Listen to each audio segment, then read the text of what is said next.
Hello friends, నందివర్ధనంలో ఇది ఒక hybrid variety అండి. పువ్వు బాగా దళసరిగా గట్టిగా ఉంటుంది. అందువల్ల ఎక్కువసేపు వాడిపోకుండా ఉంటుంది. దేవుడికి పెట్టుకోవడానికి చాలా బాగుంటాయండి ఈ పువ్వులు. ఈ పువ్వులు ఏం చేస్తానంటే నేను ఈరోజు పూసిన పువ్వులు రేపు కోసుకుంటాను.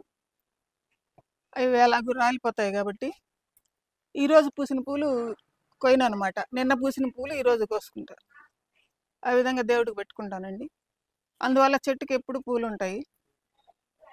నిన్న పూసిన పూలు వెడల్పుగా బాగుంటాయి. ఈరోజు పూలైతే ఇలా ముడుచుకొని ఉంటాయి అన్నమాట.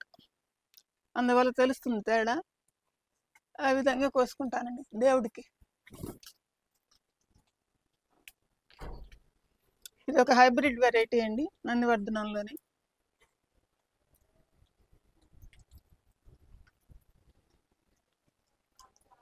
ఇట్లా వెడల్పుగా ఉండే పూలు నిన్నటి పూలు అనమాట. కొద్దిగా గుంటగా ఉండే పూలు ఈరోజు పూసినాయి. అవి అలాగే ఉంచుతాను. ఈ పూలు ఎట్లయినా రాలిపోతాయి మళ్ళీ, అందుకని కోసుకుంటాను దేవుడికి. అదండి.